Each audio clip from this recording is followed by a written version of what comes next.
TV నేను లక్ష్మి బులెటిన్లో details చూద్దాం.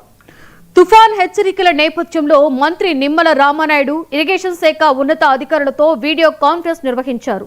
తుఫాన్ ప్రభావిత ప్రాంతాలలో సిఈ స్థాయి నుంచి సిబ్బంది వరకు ప్రతి ఒక్కరూ క్షేత్రస్థాయిలో అందుబాటులో ఉండాలని ఆదేశించారు. చెరువులు, కాల్వగట్ల ఏవైనా కన కోతకి గురైతే తక్షణమే మరమ్మతులు చేయాలి అన్నారు.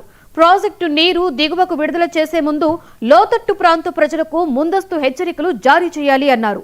ఎన్టీఆర్ జిల్లాలోని బుడమేరు డైవర్షన్ ఛానల్ పై నిరంతర నిఘా ఉండాలని ఆదేశించారు.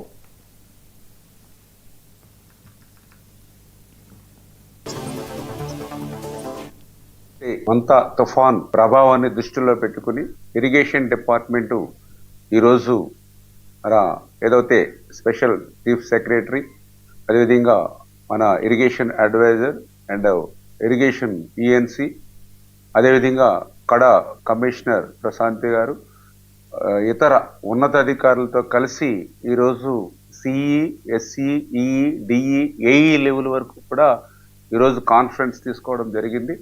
అందులో ముఖ్యంగా ఏదైతే ఈ యొక్క తుఫానుకు సంబంధించినటువంటి ప్రభావిత జిల్లాలు, ప్రభావిత ప్రాంతాలు ఏవైతే ఉన్నాయో వాటి మీద ప్రత్యేకమైనటువంటి దృష్టి పెట్టి, అందులో ముఖ్యంగా ఎవరైతే ఈ యొక్క ఇరిగేషన్ సంబంధించిన అధికారులు ఎవరైతే ఉన్నారో వాళ్ళందరూ కూడా ఈ యొక్క తుఫాన్ ప్రభావం దృష్ట్యా 24 గంటలు కూడా హెడ్ క్వార్టర్లో ఉండి ఎప్పటికప్పుడు సమీక్షించుకుంటూ ఉండాలని చెప్పేసి స్పష్టంగా వాళ్ళకు ఆదేశించడం కానీ, అదేవిధంగా ఏదైతే చెరువులు కానీ, కాలువలు కానీ, డ్రైన్స్ కానీ, రిజర్వాయర్స్ కానీ ఏవైతే ఉన్నాయో ఎప్పటికప్పుడు పొంగకుండా చూసుకోవడంతో పాటుగా ఎక్కడైనా గండ్లు పడినా వెంటనే వాటిని పునర్నిర్మాణం చేసేటువంటి విధంగా, దానికి తగిన విధంగా ముందు జాగ్రత్తగానే ఎక్కడికక్కడ శాండ్ బ్యాగ్స్ కానీ, సర్వి బాధలు కానీ, దానికి కావాల్సినటువంటి ఫ్లడ్ మెటీరియల్ ఏదైతే ఉందో దాన్ని ముందుగానే సమకూర్చుకోమని చెప్పడం జరిగింది.